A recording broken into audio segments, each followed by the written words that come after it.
Sai Krishna custodial death కేసులో SIT దర్యాప్తు వేగవంతమైంది. కీలక నిందితుల కోసం గాలింపు చర్యలు చేపట్టింది.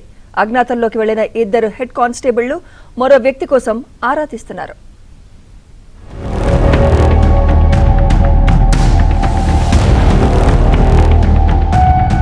ఏపీలో సంచలనం సృష్టించిన సాయికృష్ణ లాకప్ డెత్ కేసులో సిట్ తన దర్యాప్తును వేగవంతం చేసింది.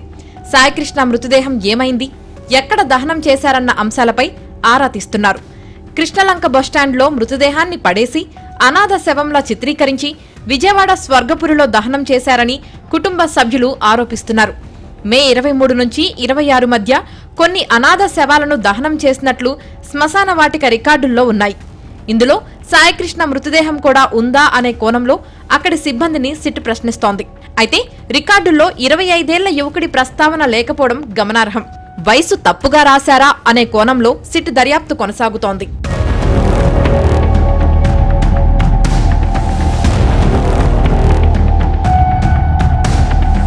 కాగా సాయికృష్ణ మృతదేహం మాయంపై సిఐ నాగరాజుతో పాటు కొందరు కానిస్టేబుళ్లపై బాధిత కుటుంబ సభ్యులు అనుమానం వ్యక్తం చేస్తున్నారు.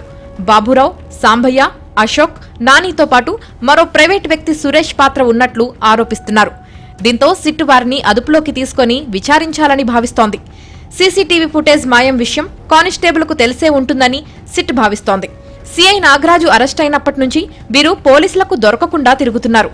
హెడ్ కానిస్టేబుళ్లు అశోక్ ఇంటితో పాటు జంగం నాని, సురేష్ ఇల్లు, వారి బంధువుల ఇళ్లపై సిట్ బృందాలు ఏకకాలంలో దాడులు నిర్వహించాయి. నిందితులు పారిపోయే అవకాశమున్న మార్గాలను బట్టి హైవేలు, పక్క లాడ్జీలపై సిట్ నిఘా పెట్టింది.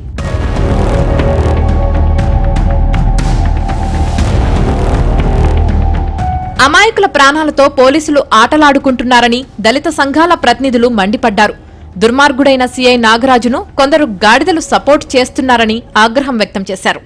ఆ సిఐ నాగరాజు గాడిని సపోర్ట్ చేస్తూ కొంతమంది గాడిదలు తయారయ్యారు కృష్ణలంకలో. అది ఎవరంటే తెలుగుదేశం కాదు, లేకపోతే ఒక అవినీత పరుడికి పోలీస్ స్టేషన్ లో హింసించి చంపేసి వెనకాల కొంతమంది సపోర్టింగ్ గా వచ్చారంటే ఎంత డబ్బు తీసుకున్నారా మీరు? డబ్బులు తీసుకోకుండా మీరు అందరూ ఉంటారా? ఒక మనిషిని చంపేశారు అని మేము బాధపడతా ఉంటే ఆయనకి సపోర్ట్ గా రావడానికి మీకు ఏమైనా సిగ్గుందా? సాయికృష్ణ కేసులో పరారీలో ఉన్న కానిస్టేబుళ్లు పట్టుబడితేనే నిజాలు బయటపడే అవకాశముందని సిట్ భావిస్తోంది. ఈ నెల 29న కేసు విచారణ ఉండడంతో ఆలోపు నిందితులను పట్టుకునేందుకు సిట్ బృందాలు గాలింపు ముమ్మరం చేశాయి.